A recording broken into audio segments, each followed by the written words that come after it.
Alors j'ai pris des documents à la Bibliothèque nationale à Paris, des témoignages des conquérants de l'époque, des conquérants français.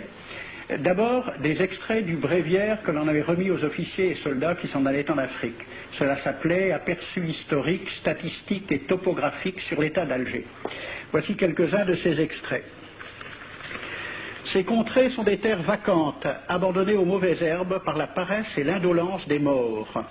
Les femmes du pays sont livrées par la paresse des Arabes, qui passent toute leur vie à fumer, à la turpitude de mœurs extrêmement relâchées. Elles n'ont pas de religion. Beaucoup doutent qu'elles aient une âme immortelle et croient qu'elles ne sont faites que pour la reproduction. Le climat aidant, les femmes sont nécessairement disposées au plaisir. Alors, allez-y, des terres vacantes et des femmes consentantes qui n'attendent que les soldats français. Et puis, à côté, j'ai vu d'autres documents qui marquent l'étonnement des officiers français qui débarquaient en Afrique.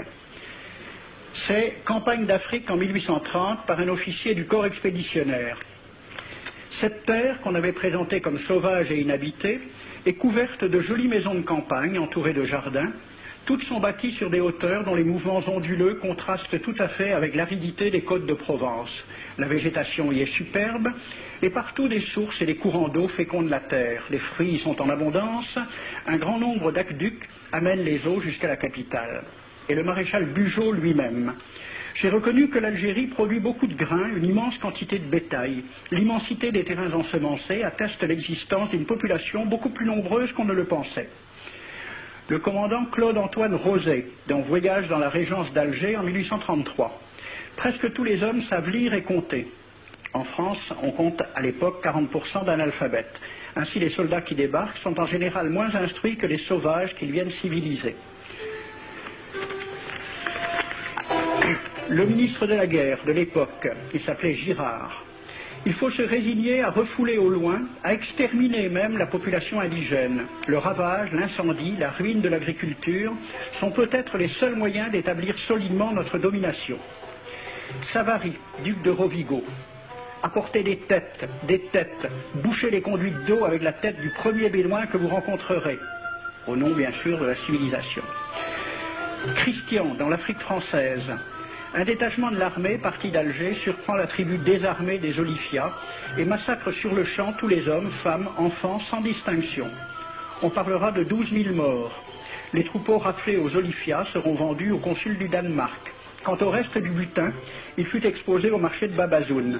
On y voyait des bracelets de femmes, encore attachés à des poignets coupés, et des boucles d'oreilles pendant à des lambeaux de chair, au nom de la civilisation. Le colonel François de Montagnac. Selon moi, toutes les populations qui n'acceptent pas nos conditions doivent être rasées. Tout doit être pris, saccagé, sans distinction d'âge et de sexe. L'herbe ne doit plus pousser là où l'armée française a mis le pied. Saint-Arnaud, il était commandant et c'était aussi un mari très attentionné. Il écrit à sa femme: « Chère Louise, je suis bivouaqué par une chaleur de 40 degrés au milieu de 20 villages superbes qui ne se sont jamais bien soumis. Je leur ai donné jusqu'à ce soir pour payer les impôts et les amendes que je leur inflige. S'ils ne s'exécutent pas, j'enverrai 3 colonnes brûler tout. » En juin 1845, la tribu des Ouled Riha, chassée de ses douars par les détachements incendiaires du colonel Pélissier, se réfugie dans des grottes de montagne. Ordre du maréchal Bugeaud. Si ces gredins se retirent dans leurs cavernes, imitez Cavaignac aux Béha, fumez-les à outrance comme des renards. Voici le récit d'un témoin, français bien sûr.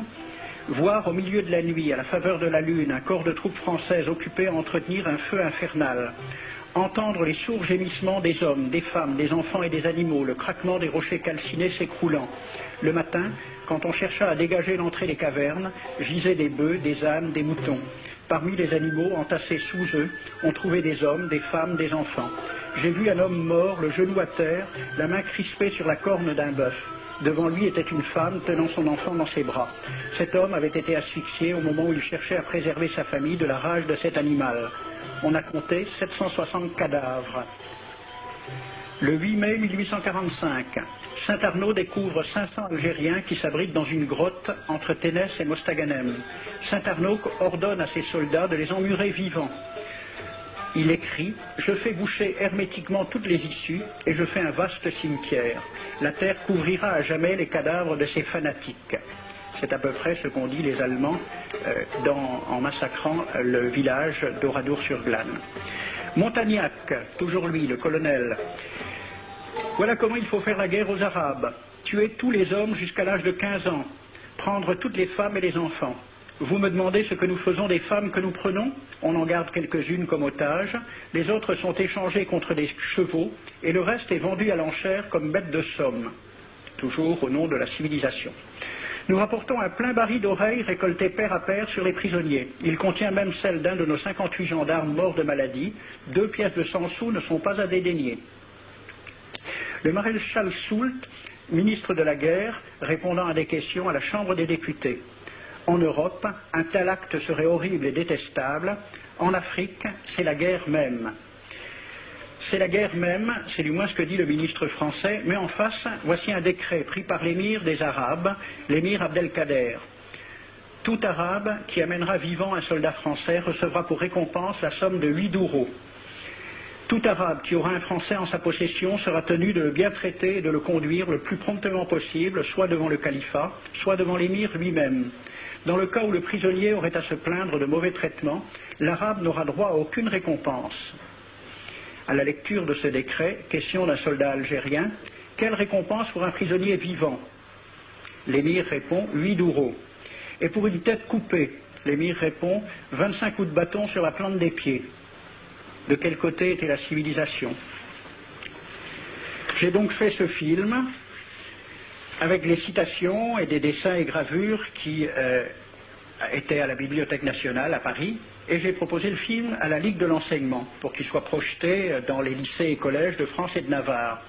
La Ligue de l'enseignement l'a refusé avec cette appréciation.